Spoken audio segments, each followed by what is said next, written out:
Bell AH-1Z Viper is a twin-engine attack helicopter based on the AH-1W Super Cobra, designed and produced by the American aerospace manufacturer Bell Helicopter. It is one of the latest members of the prolific Bell-Huey family. It is often called Zulu Cobra, based on the military phonetic alphabet pronunciation of its variant letter. The AH-1Z was developed during the 1990s and 2000s as a part of the H-1 upgrade program on behalf of the United States Marine Corps, USMC.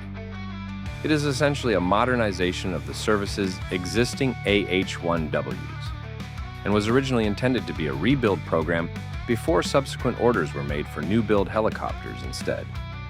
The AH-1Z and Bell UH-1Y Venom utility helicopter share a common tailboom, engines, rotor system, drivetrain, avionics architecture, software controls, and displays for over 84% identical components. Furthermore, it features a 4-blade bearingless composite main rotor system, uprated transmission, and a new target sighting system amongst other improvements. On the 8th of December 2000, the AH-1Z conducted its maiden flight. Low-rate initial production was launched in October 2003. On the 30th of September 2010, the USMC declared that the AH-1Z had attained combat readiness. It fully replaced the preceding AH-1W Super Cobra during October 2020. The type forms a key element of the Aviation Combat Element, AC Task Force, which support all phases of USMC expeditionary operations. Since its introduction, the USMC has pursued various upgrades, such as installing Link 16 data link and outfitting it with the AGM-179, A Joint Air-to-Ground Missile, JAGM. Additionally, numerous export customers have been sought for the AH-1Z. It has regularly competed with the Boeing AH-64 Apache for orders.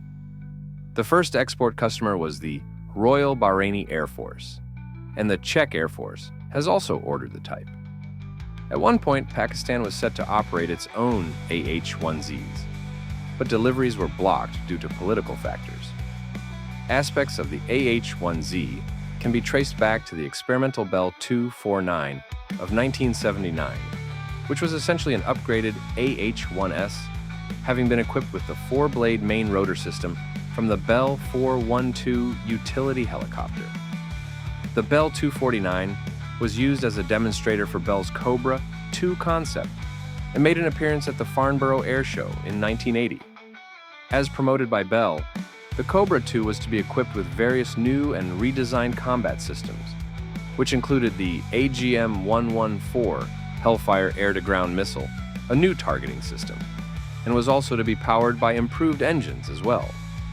The further developed Cobra 2000 proposal included the General Electric T700 engine and a 4-blade rotor. While Bell's proposal did generate some interest within the U.S. Marine Corps, funding was not forthcoming to pursue its development at that time. During 1993, Bell opted to enter an AH-1W-based variant for the UK's new attack helicopter program.